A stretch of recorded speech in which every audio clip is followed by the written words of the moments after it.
Hi, everybody. This is Dr. Todd. Thank you for joining me for this conversation around a little talked about phenomenon that is associated with trauma, emotional trauma.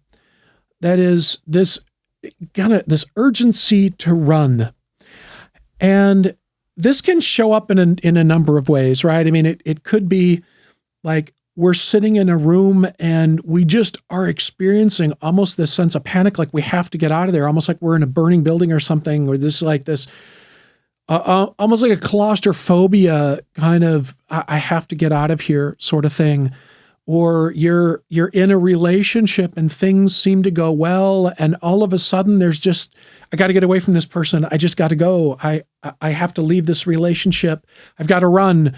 Or you're in a job, or you're involved in a project, and at a certain point, there's this sense of I have no option to stay. I've got to get out of here, and we'll make up all kinds of excuses on why. It's like, oh, this really isn't what I want to do, or oh, now suddenly there are all these things about that woman or that guy that I don't like, or suddenly, oh, I can't stand this job, and here's why. So we'll make up all kinds of reasons after the fact, when we're experiencing kind of that sense of panic, like we have to run. But that urgency to run is a very real phenomenon that affects a lot of people who have experienced trauma. And particularly, very, very early in life, and things where there was a real sense of threat to your well-being or your life. And you may not even remember some of these things. You may remember the situation where you're being attacked by a dog, or you were trapped in the basement and someone was abusing you, or whatever it is, and you have this sense of, I got to get out of here. But that shows up oftentimes in adulthood as us, doing something for a while and, wanting to go down a particular path, start a business, go to school, get involved in a relationship or anything like that. And then at a certain point, it's almost like a light switch flips. And there's just this sense of, almost like this ill-defined sense of panic, or like this, I suddenly hate this thing. I don't want to do this anymore. I hate this job. I hate this person. I've got to get out of here. Or, we'll find all, despite the day before, everything was fine. And suddenly we'll find all of these things wrong, and why we have to leave, and why we can't continue with that, and all of that sort of thing. And what is happening in the brain when that phenomenon occurs is that there's a trauma memory that gets triggered, and it elicits this fight or flight response in the brain. But because we don't have any, specific memory associated with that, we can think about, like, oh God, when I was at my friend's wedding, I stood on the table with a lampshade on my head when I was drunk, and I feel so bad. And we can kind of recall the scenario, recall the situation that happens, that allows us to put some wrapping, so to speak, some context on why we're experiencing that sense of regret or embarrassment. But oftentimes what happens with emotional trauma is because of the way that the brain stores information when it is under a great deal of distress. It doesn't store it like a normal memory. And this can become even more problematic the younger that we are, because a lot of memories from early childhood aren't stored anyway.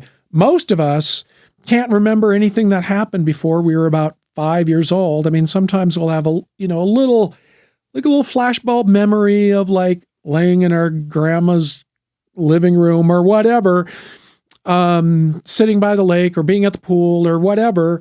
We may have a couple flashbulb memories, but there really isn't any kind of sense of coherent memory until we're, 8, 10, something like that, where we tend to start to remember more stuff.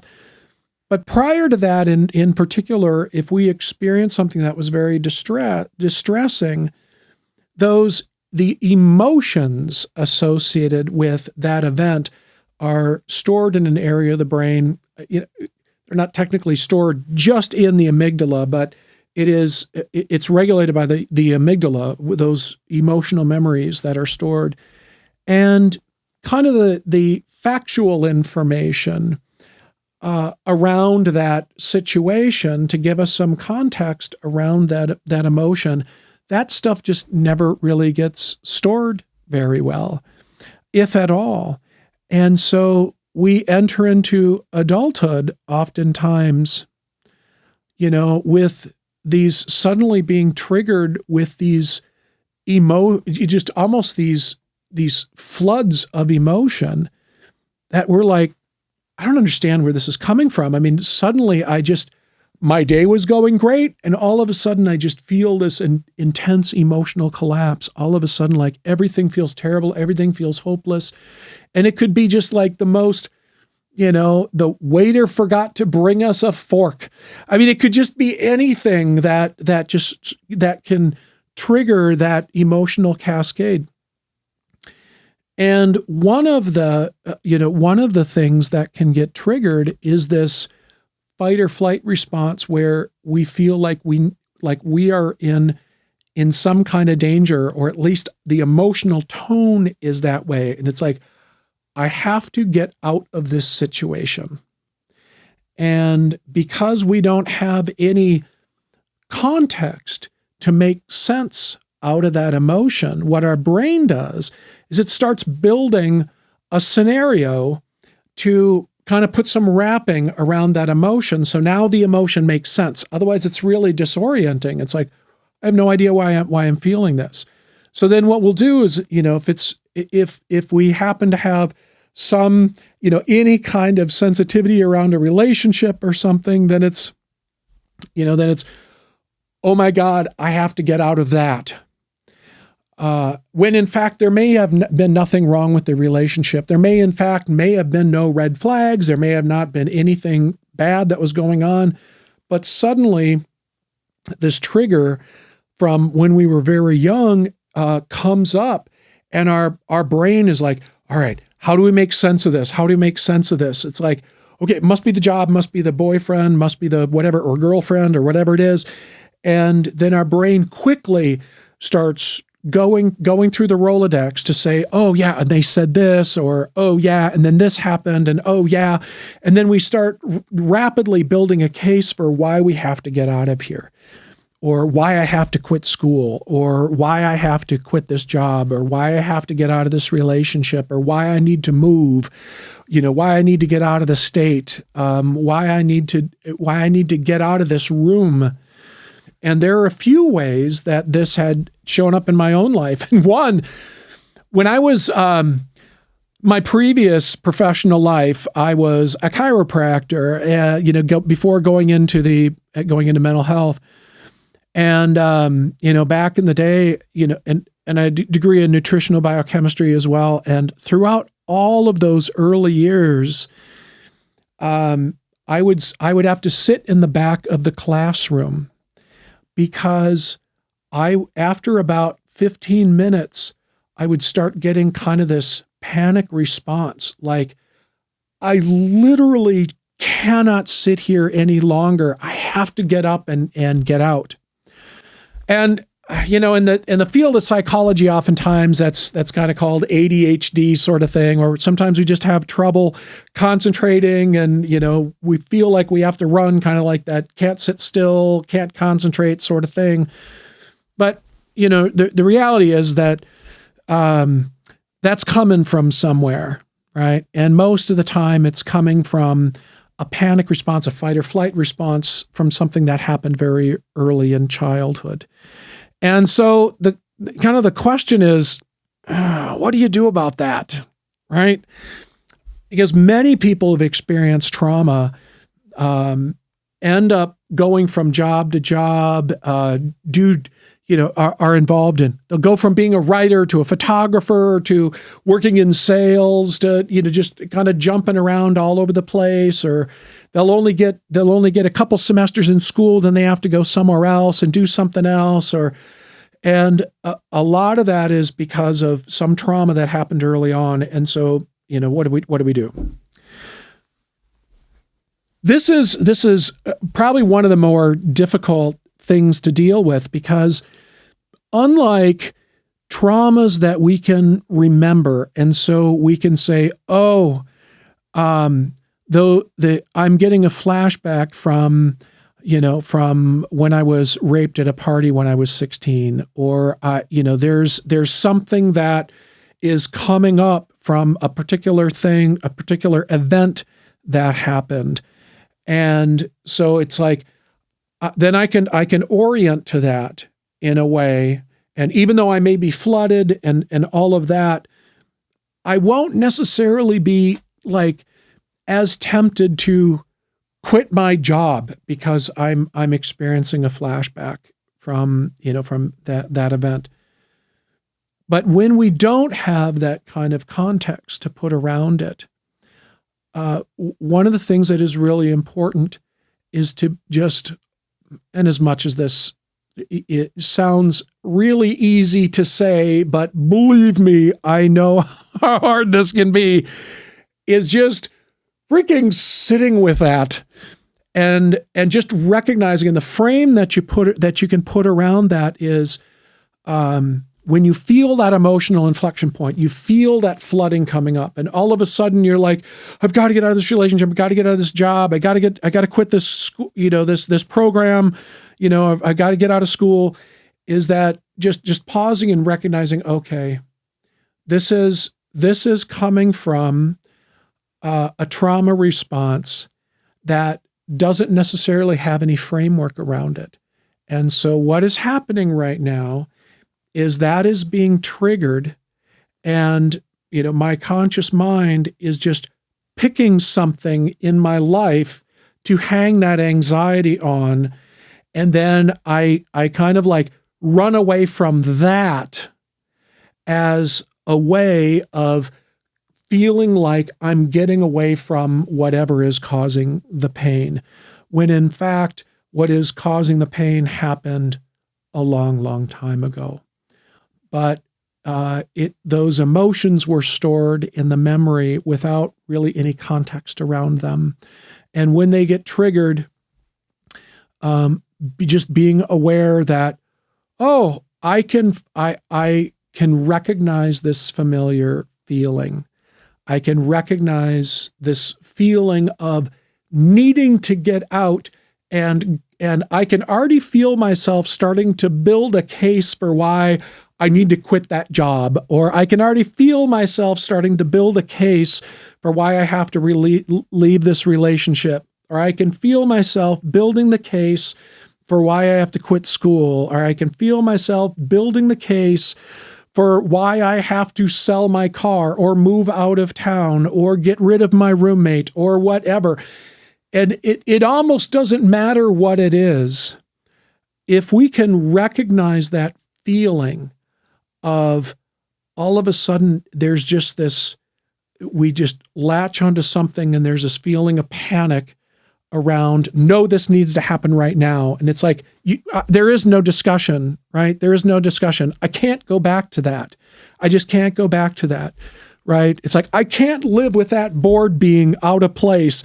We have to get it replaced, right? There's suddenly just this something to fixate on, to hang that distress on. But that sense of urgency, that fight or flight response, where we attach that to something in our life, we just need to learn how to sit with that and just recognize when it happens, and then do two more things.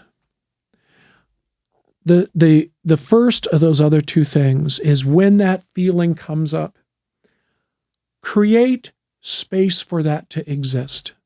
One of the things that I did that I found to be helpful is to create kind of this ball or this egg or this bubble, kind of right out of the solar plexus there, this bundle of nerves that really get activated during that fight or flight response, right? We tend to feel kind of that queasiness, that gut kind of reaction.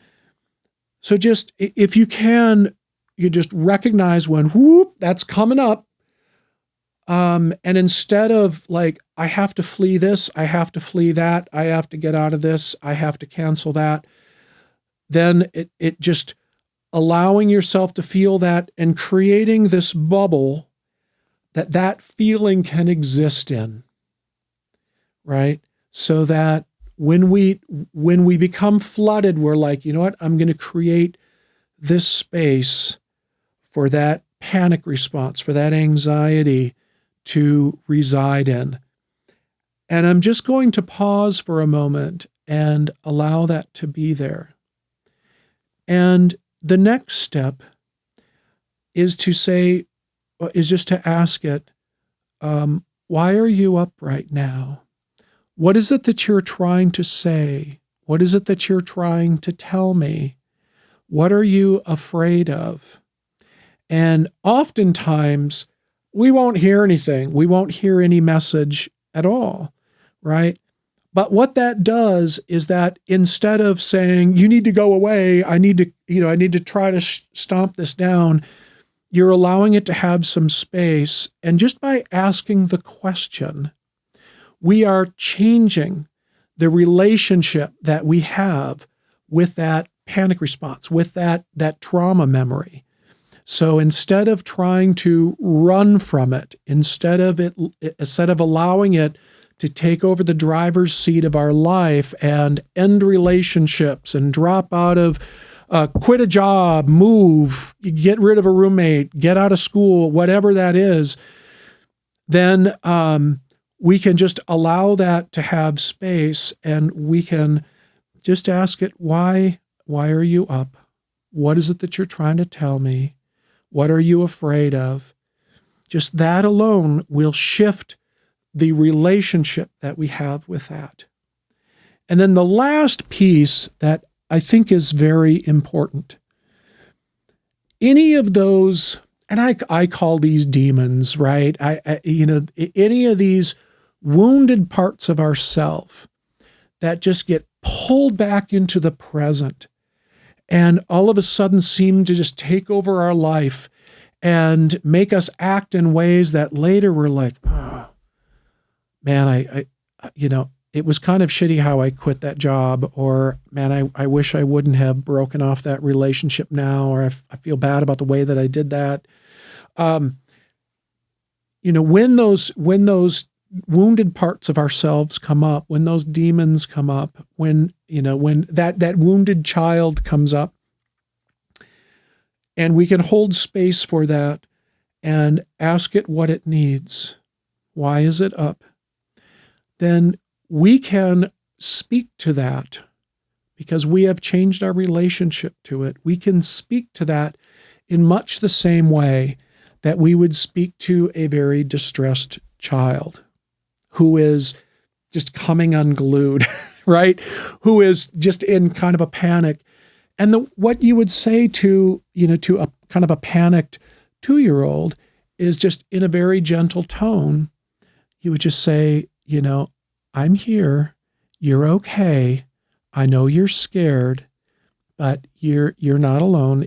Everything is going to be all right, right? There's no need to be afraid. You're not going to be hurt. You're okay. And to be able to just communicate that to that kind of wounded part of ourselves that we're holding in that imaginary bubble, right? And there's something interesting that happens over time when we do that. There's a part of our wounded self that starts hearing those messages, those calming messages. And by just slowing down the body, allowing ourselves to feel that, and giving providing space for that emotion to exist, and then trying to comfort that little wounded part of yourself, that wounded 2-year-old, that wounded 3-year-old, that, that little piece that kind of broke off from the rest of us and had been kind of existing in this space in our brain that every once in a while tries to come back in and gives us kind of that sense of urgency to run. When we can just do that over and over and over again, then there's really some healing that takes place where the nervous system can just be like, okay, I'm not in danger. I'm okay. I don't have to run. There's nothing to panic about. I am safe. I am okay. And for myself, doing that over a period of a few years, actually, of just really when I'm in that panic place, even though, it kind of seemed a little silly, for a big 6'2" dude to be like, let's create a little bubble, but it works. It really does work. And if you think about kind of what's happening in the brain with our emotional system and things like that, it's like we're simply validating our experience. We're being present with our experience. We are comforting the wounded parts of ourself that is frightened and that is afraid, that never had that comfort back then and keeps coming back because it wants to be healed. It's essentially what demons are, right? When we kind of like get triggered and overreact, it's like I call those demons, right? Kind of coming back into our brain and taking things over and messing things up. But those demons are simply wounded parts of ourselves that are seeking to be healed. And the way that they get our attention is when we are in an environment, when we are in situations that are reminiscent in some way of a time when we were hurt, that demon will come back in as kind of a warning sign. It's not always accurate. I mean, there are times when it's like we'll reject somebody who would be a perfect partner because we were hurt in the past. And now all of a sudden it's like, oh, once I start getting close, now I've got that panicky sense that, oh, you're getting too close and now I got to pull away. I have to run. And so just going through that process of just being present, creating space for it, asking it what it needs. Why is it up right now? Why? And maybe you'll hear something. Maybe it'll say something to you, but don't be surprised if it doesn't. And then just speaking to it as though, there's a hysterical 2-year-old who doesn't have the words to tell you why they're distressed. They're just kind of like, and just speaking to that, to that wounded 2-year-old and just say, you know what, you're going to be okay. Everything's fine. I'm here. I'm here with you. You're not alone. You're going to be okay. And tell me what you're upset about. And if you can't, that's okay. I'm still here with you, right? You're okay. There's nothing to be afraid of right now. And if you just do that, I think you'll be surprised. If you just really pay attention to when those things get triggered and try that little technique, I think you'll be surprised after doing that a few times how when things get triggered, they're a little bit less intense and they don't last quite as long. And if you just continue doing them, eventually they will usually, for the most part, go away. I mean, every once in a while there may be a little mild trigger on something where you get kind of that feeling, but it no longer is to the level of kind of pushing you out of the driver's seat of your own life and having that wounded part of yourself take over and, start steering through your life erratically. So anyway, hope you found that helpful, and I look forward to seeing you in the next episode. See ya. Bye-bye.